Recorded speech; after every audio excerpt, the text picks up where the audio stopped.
Florida Attorney General James Uthmeier joins us now for an exclusive interview on his $354 million lawsuit against Planned Parenthood over his claims they are being deceptive about abortion pill safety. Mr. Attorney General, thanks so much for joining us for this. Thanks for having me. Our viewers just heard a little bit about this lawsuit in your introduction, but break down this case for us. Sure. Well, we've brought a lawsuit against Planned Parenthood in Florida State Court. They have been wrongfully deceiving women out there, advertising that these new chemical abortion pills are safer than Tylenol and pain medications you'd get over the shelf. Our evidence suggests that is entirely false. People at home should know 1 in 25 women that take these chemical pills end up in the hospital, and we've seen dozens of deaths resulting.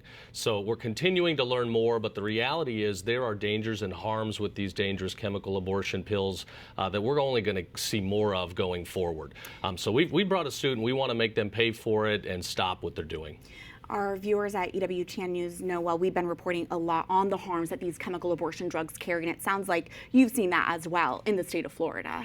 That's right. Yeah, a couple months ago, we joined a lawsuit working with the state of Texas, and other states are coming on board, suing mifepristone and drug providers directly because of these harms. And the nature of these pills is it's easier for them to get mailed into states like Florida, where we have a heartbeat bill, and they can violate that law.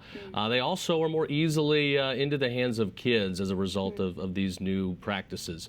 So we want to hold people accountable for hurting our women, for hurting our children. And these lawsuits are seeking to do it. Planned Parenthood, you know, they had some other services they were providing that were actually more helpful. Cancer screenings, they don't do many of those anymore. Instead, they've turned to the chemical abortion pills because they're so profitable. They have a 500% profit margin on the sale of these dangerous products. And you claim that Planned Parenthood is intentionally being deceptive to make a profit. They know what they're doing, absolutely. But by telling women that these drugs are safe, they're able to sell more product, and they've had billions in revenues in the recent years. You are asking the judge to fine Planned Parenthood $10,000 for each medication abortion that's been provided by Florida's Planned Parenthood since they began using that phrase you mentioned, safer than Tylenol language in June of 2023. It's estimated that could come to $350 million. I believe there's a $4 million racketeering charge in there as well. Do you expect Planned Parenthood is going to pay up? And if not, what's next? I doubt they're going to pay up right away. They'll fight us, but we're ready for that fight. We will see them in court. We've got statutory damages under Florida's Unfair Trade Practices Act, where for every deception, it's a $10,000 penalty. So we're going to throw the book at them, and we're going to collect as much as possible. And I understand this is not your first lawsuit specifically about mifepristone. You joined a lawsuit challenge the FDA's decision to ease restrictions on mifepristone earlier this year. Can you just reflect on the fact of how accessible mifepristone is today? It's very accessible, and today it's so easy to get these products by mail. Again, in Florida, we're proud of the heartbeat bill, where we protect life when there is a heartbeat, and these products can get into the hands of people that are later in their pregnancies, where it is even more dangerous to kill the unborn. So we're going to fight back and protect our state and our citizens. On this very subject, last year the Supreme Court took up a case brought on by a group of pro-life doctors challenging the FDA's approval of mifepristone. The justices did rule unanimously that the plaintiffs lacked legal standing. So it was seen in the eyes of pro-lifers as this temporary setback, but it's largely expected there will be another case on mifepristone up at the Supreme Court. Are you hopeful that this lawsuit might make its way up to the Supreme Court? I hope that our litigation will get up there. I do believe we as a state have standing. We are defending state laws that are being violated by these behaviors. So I think we'll get into court and we'll have strong arguments, and I pray the court will do the right thing. And for them to grapple with the question, is Planned Parenthood intentionally being deceptive over the harm of abortion pills? Yeah, I think it's a pretty, straight cut case. I mean, we've got the evidence. The evidence shows hospitalizations at significantly higher rates than, going to the hospital for taking Tylenol. It's not even close. So it's a slam dunk case. They're lying to the public, and they need to be held accountable.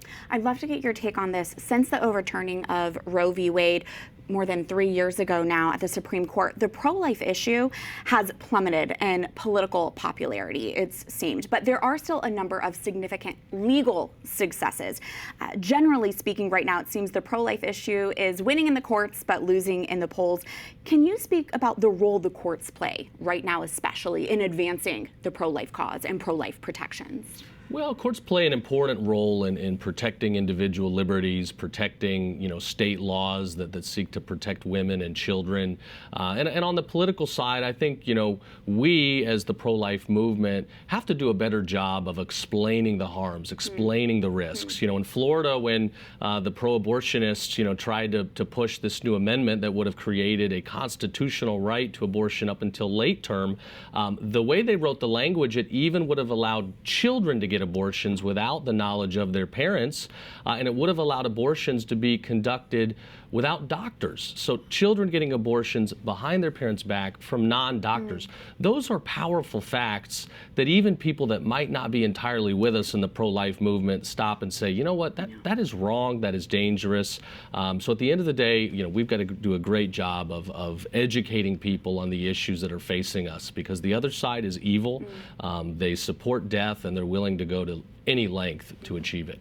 We know that a life is killed when an abortion pill is quote unquote successful, but this case is centered on the safety of women. There is an emphasis on that aspect, which, like you said, maybe that will reach people who typically maybe don't hold a pro-life position, just looking at the reality of how this affects women. That's right. I'd like to say everybody on both sides of the aisle supports women and women's safety.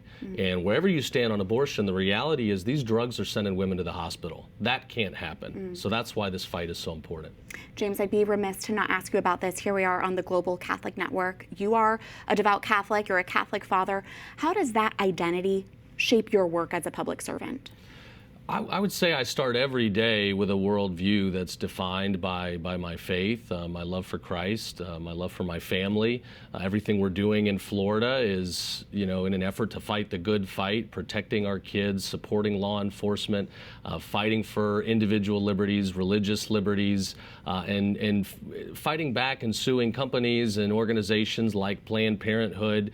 We filed a lawsuit against Target because of their transgender kids clothing line that marketed bras for little boys and transgender underwear. They lost a lot of money as a company because of this, sick new platform. In Florida, our pension fund was invested in Target, so it hurt the retirement of our law enforcement and our teachers. So we're fighting back, and we're telling the world and corporate America, stay away from our kids. But at the end of the day, we go in doing the Lord's work. James Uthmeier, Attorney General of Florida, thanks so much for joining us. Thanks for having me.